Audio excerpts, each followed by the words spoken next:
오늘의 사연 시작하겠습니다. 안녕하세요. 결혼한 지 1년도 안 된 31살 여자입니다. 아직은 아이가 없고 부부 둘 다 맞벌이하고 있습니다. 제 남편이란 놈은 제 친구와 바람이 났습니다. 제 친구 아니, 이제 친구도 아니죠. 그 여자는 중학교 때부터 친구였습니다. 대학교 때 업소에서 일 다니며 한창 나이 많은 남자들과 파란만장하게 살았고 1년에 대여섯 번 만나던 남자가 바뀌던 그런 아이입니다. 어떻게 간호조무사 자격을 얻었고 병원을 이리저리 옮겨다니며 알바를 하며 삽니다. 저희 부모님은 자수성가하셨고 덕분에 남부럽지 않게 여지껏 저는 유복하게 살았습니다. 그걸 부러워했던 친구였지만 이럴 줄 몰랐네요. 저희 남편 가진 것 없고 홀어머니 밑에서 자랐습니다. 그래도 저 하나 사랑해주는 마음은 진실이 느껴져 결혼까지 했습니다. 결혼 전에 그렇게 구애하고 사랑한다며 노력하는 헌신적인 모습 때문에요. 결혼할 때 서울에서 비싸다는 지역의 50평 아파트를 저희 아버지가 해주셨고 예물 예단할 때도 남편 자존심을 지켜주기 위해 처녀 시절에 모아두었던 5천만 원을 내 남편에게 투자하는 거라고 나중에 갚으라고 으름장을 놓듯 손에 쥐어줬었고 그 돈으로 예물 예단 혼수까지 다 했습니다. 제 남편이 결혼할 때 쓴 비용은 3천만 원이었습니다. 어차피 나와 함께 할 사람이니 그깟 돈 하나도 아깝지 않았습니다. 남편은 결혼 후 하던 일 그만두고 저희 아버지 회사로 들어갔습니다. 낙하산으로 들어가긴 했지만 열심히 일했고 그 모습에 아버지도 좋아하셨고 저도 뿌듯했습니다. 그런데 그런 남편놈 제 친구와 바람이라니요. 남편 핸드폰에 있던 제 친구의 사랑한다는 문자들 나중에 저희 아버지 돌아가시면서 회사 집당 별장 다 본인 거라는 둥 저보다 너가 몸매가 더 좋고 이쁘다는 둥 그간의 충격적인 행적들이 고스란히 담겨 있었습니다. 남편은 야근과 출장이 잦았는데 그때는 그저 성실히 사는 줄만 알았습니다. 4박 5일이라는 출장이 아버지께 듣기로는 2박 3일이었고 그땐 업무차 사정이 있을 거라고 대수롭지 않게 넘기곤 했었습니다. 그동안의 야근과 출장은 제 친구와 미래를 위한 수단들이었습니다. 그년놈들 증거 다 가져다 놓고 어느 날 같이 저녁이나 먹자고 저희 집으로 불렀습니다. 결혼 전에도 같이 놀곤 했거든요. 앞에서 만났다며 둘이 같이 들어왔고 제 황당한 표정을 보더니 어디 아프냐고 묻네요. 증거들 던지면서 이혼하자고 했습니다. 그러니 남편이란 놈은 질질 짜면서 잘못됐다고 하네요. 제 친구는 그 와중에 미안하다고 남편을 사랑한다네요. 너무너무 사랑하고 평생을 함께하고 싶답니다. 그저 황당해 눈물은커녕 웃음밖에 안 나더라고요. 그년놈들 만난 지 8개월 됐답니다. 저와 결혼한 지 4개월도 안 돼서 바람 폈다는 거죠. 더 들을 것도 없다고 짐 싸서 나가라고 했습니다.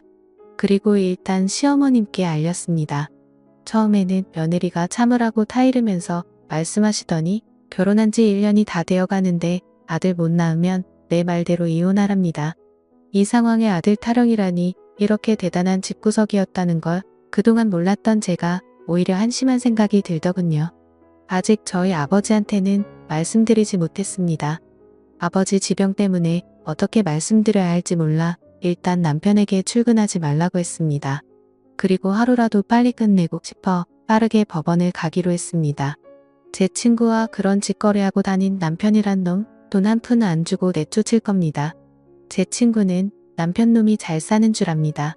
제가 남편 기죽이기 싫어서 집도 남편이 해왔다고 했거든요. 그리고 제 이름으로 있는 경기도 별장도 남편 명의인 줄 압니다. 아마 제 친구도 남편의 재력을 생각하고 핑크빛 미래를 꿈꾸며 이런 위험천만한 길을 걷고 있는 것 같았습니다. 시어머니를 만났습니다. 전화를 받고 부랴부랴 집으로 찾아오셨더라고요. 문자 내용과 사진 그리고 각종 증거들을 보여드렸고 그걸 보신 후 하는 말씀이 남자는 한 번쯤 바람 한 번씩 핀다. 용서하고 이해해주며 살아보라고 하시네요. 저는 그 사람을 믿었고 성실하고 나만 사랑해주는 모습에 만났습니다. 하지만 결혼한 지 4개월 됐을 때 바람을 폈는데 어떤 용서를 할 수 있을까요? 단호히 이혼하기로 마음먹었다 말씀드리니 그럼 짐 싸서 나가랍니다. 여기가 제 집이고 다 제 물건들인데 제가 어디를 나가야 하는 거냐 나가려면 아범이 나가야 하는 거 아니냐고 말씀드렸습니다. 그러니 이 집은 자기 아들 거라면서 짐 싸서 몸만 나가라네요. 자기 아들 인생 망쳐놨으면 됐지 왜 집까지 빼앗아가려 하냐고. 결혼한 지 1년이 다 되어 가는데 아들도 못 낳는 제가 오히려 더 문제랍니다. 막말로 무슨 노망이 난 줄 알았습니다. 하도 어이가 없어서 무슨 소리 하시는 거냐고 되려 여쭤봤더니 결혼할 때 집을 순전히 자기 돈으로 장만했다고 시어머니께 말했답니다. 전 그것도 모르고 남편놈 기살린답시고 친구들한테도 이 집 우리 서방이 해온 거라고 우리 서방 능력 있다고 입에 달고 살았는데 결혼 전 고작 3천만 원 보탰으면서 이 집을 쌓았다니요. 그 사람 결혼 전에 임용고시 준비한다고 해놓고 돈벌이가 없으니 컴퓨터 수리 일을 배워서 여기저기 다니면서 일했던 사람입니다. 저와 결혼하고 아버지가 하나뿐인 딸이고 하나뿐인 사위니 어차피 나중에 물려받을 회사 경영수업 한다고 생각해 회사에 들였고 그 길로 임용고시 때려쳤습니다. 그런 놈이 이 집을 사왔다고요? 기가 차서 말도 안 나왔고 화가 속에서 끓어서 시어머니를 내쫓듯 집으로 보내버렸습니다. 그 길로 남편놈과 제 친구를 집으로 불렀습니다. 두 쪼르르 같이 들어옵니다. 밖에서 뭔 짓거리를 했는지 아무튼 남편놈 오자마자 질질 짜면서 미안하다고 정말 미안하다고 다시는 안 그런다고 용서해달라고 무릎 꿇고 싹싹 빌고 제 친구는 그런 남편놈 옆에서 왜 그러냐고 나랑 같이 살기로 한 거 아니냐고 질질 짜고 그러니까 남편놈은 싫다고 난 조강 지쳐 못 버린다고 너랑은 그냥 즐긴 것뿐이라고 제 앞에서 막장 심파 드라마를 찍어주네요. 그러자 제 친구가 이야기합니다. 저보고 남편과 수없이 잤고 여행도 갔고 아이도 가질 거라고. 남편은 본인을 사랑한다고 했고 어제도 같이 밤을 지냈다고 제발 이 사람 놔달라고 하네요. 심장이 덜컥 내려앉는 게 글로만 사진으로만 보다가 인연 입에서 이런 더러운 말을 들으니 너무 화가 나서 따귀를 때릴 수밖에 없었습니다. 그러니 친구녀는 더 미치고 팔짝 뛰면서 내가 뭔데 날 때리냐며 진상의 끝을 보여주었습니다. 내 남편 내가 간수 못해놓고 왜 날 때리냐 소리소리 지르면서 이혼하고 재산과 들고 있는 현금 다 두고 가랍니다. 집이랑 별장 모두 남편 거니까 탐내지 말라고 악을 썼고 남편놈은 그 모습을 보며 아무 말도 못한 채 초점 잃은 눈으로 친구년을 바라보았습니다. 역시나 친구년은 모든 게 다 그 사람 거인 줄 알았던 겁니다.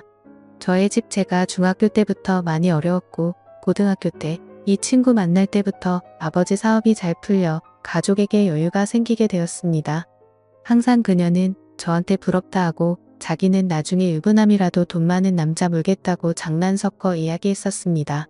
제가 말했습니다. 내가 뭔가 착각하나 본데 남편이랍시고 저놈 기 살려주기 위해 남편이 해온 거라고 한 거야. 이 집 우리 아버지가 해주신 거고 명의도 내 명의로 되어 있어. 별장 그것도 내 이름으로 되어 있는 내 재산이야. 이놈이 너한테 뭔 말을 짓걸렸는지 모르겠는데 내가 사랑하는 이 새끼 한 푼도 없고 이제 직장도 없어.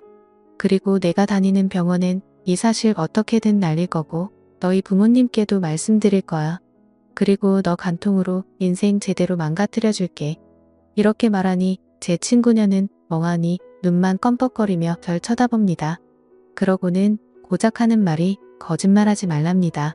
그 새끼 붙잡고 흔들면서 사실이냐고 화를 내니까 그 새끼는 또 돈 때문에 그래서 나 만난 거였냐고 따지고 싸우네요. 재밌죠? 그냥 안방으로 들어가 남편놈 짐 싸서 앞에다 던져주었습니다. 이런 슬픈 코미디는 더 이상 듣기도 보기도 거북했고 둘의 면상을 보고 있는 것도 역겨워 내일 3시 법원으로 오라고 하고 쫓아냈습니다. 서글프고 복잡한 생각에 뜬 눈으로 밤을 지샜고 아버지께서 박서방이 회사를 안 나왔다고 아침에 전화가 왔습니다. 전화로는 설명이 안 되기에 찾아뵙고 말씀드린다고 했습니다. 외동딸 귀하게 키우신 아버지께 죄스러웠습니다. 이제 몇 시간 후면 남편과는 양형 끝입니다. 그간의 생활을 정리하고 이젠 제가 해야 할 일들을 정리하기로 했습니다. 우선 간통으로 소송하고 그년이 다니는 병원과 부모님에게는 이 사실을 전할 생각입니다. 그리고 결혼 전에 줬던 5천만 원은 그냥 안 받으랍니다. 그래도 남편이었고 제가 사랑했던 사람이니까요. 이 글을 다 쓰고 난 후 친구년에게 전화가 왔습니다. 본인 때문에 이혼하게 돼서 미안하다고 그 사람이랑 그만둘 테니 이혼하지 말라고 어제 했던 말 다 거짓말이라고 하네요. 무슨 꿍꿍이일까요? 그냥 이혼하기로 마음먹었고 제 인생 제가 알아서 사니 넌 내 앞가림이나 잘하라고 하고 끊었습니다. 이젠 마음 약해지지 말고 앞으로의 제 일과 살아가야 할 미래만 생각해야겠죠. 차분히 상황을 정리하기로 굳게 마음을 먹었고 다음날 부모님께 그간의 일들을 말씀드렸습니다. 아버지 지병 때문에 걱정이 많았었는데 생각보다 강하셨습니다. 어머니는 제 말 듣고 바로 눈물부터 보이셨는데 아버지는 혼자 계시고 싶다며 나가달라고 하시더라고요. 부모님 가슴에 대못을 박는 것 같아 마음이 아팠지만 제가 슬퍼하면 부모님께서 더 아프실 것만 같아 아무렇지 않게 행동하려 노력했습니다. 아버지께서 저녁까지 한참을 생각하시더니 저를 믿겠다며 제 선택을 존중해 주시겠다며 배는 안 고프냐고 저녁 먹자고 하시는데 마음이 참 어려웠습니다. 무겁게 저녁을 먹었고 다음날 그냥 부모님을 찾아갔습니다. 학생 때 이따금씩 집에도 놀러 갔기에 안면이 있었습니다. 왜 이렇게 오랜만이냐며 반겨주시더라고요. 들어가서 모든 사실을 말씀드렸습니다. 제 이야기를 다 들으시고 사색이 되셨고 처음에는 자기 딸이 그럴 일 없다고 어디서 함부로 짓거리냐며 내가 어찌 그럴 수 있냐고 소리소리를 지르셨으나 사진들과 문자를 보여드리니 아무 말 없이 멍하니 계시더라고요. 제가 죄송할 건 없지만 이제는 친구가 아니라고 어머니께서 아셔야 할 것 같아 이렇게 찾아왔다고 죄송하다고 말씀드리고 집으로 돌아왔습니다. 이제 소송을 준비해야겠죠. 소송이 끝나면 많은 사람들 속에서 아무렇지 않게 살아가겠죠. 아버지께서는 몇 달 외국에 나가 바람 쐬고 오라고 하셨지만 거절했습니다. 전 잘못한 게 없으니까요. 저는 이런 말도 안 되는 막장 소설 속의 주인공이 되었지만 대한민국 어딘가에서 열심히 살아갈 겁니다. 혼자서 이겨내기에는 감당이 안 될 것 같았는데 댓글들 보면서 용기를 얻습니다. 제 긴 글 읽어주셔서 감사드리며 다들 좋은 하루 보내시길 바라겠습니다. 영상 끝까지 시청해주셔서 감사합니다. 여러분의 생각은 어떠신지 댓글 남겨주세요. 재밌게 시청하셨다면 구독과 알림 설정 부탁드립니다.